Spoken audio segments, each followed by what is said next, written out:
নমস্কার। রেইকি সম্পর্কে সম্পূর্ণ ধারণা। রেইকি যে প্রবাহিত হয় তার নিজস্ব একটা গতিপথ আছে। সেই পথেই রেইকি প্রবাহিত হয় আমাদের সারা শরীর জুড়ে।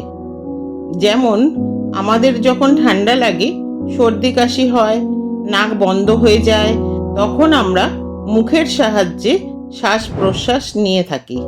ঠিক সেই রকম রেইকির গতিপথে কোনো বাধা এলে রেইকি রুদ্ধ হয়ে যায়, যার জন্য আমাদের শরীরে সমস্যা দেখা দেয়।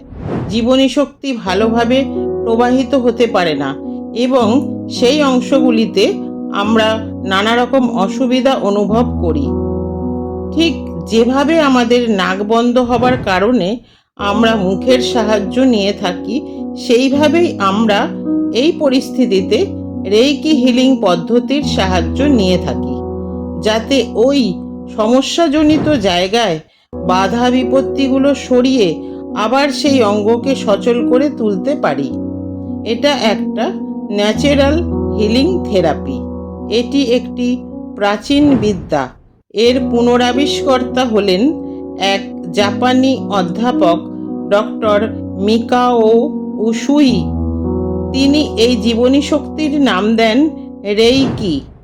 তিনি রেইকিকে সহজ সরলভাবে সকলের সামনে নিয়ে আসেন, সাধারণ মানুষের উপকারের জন্য।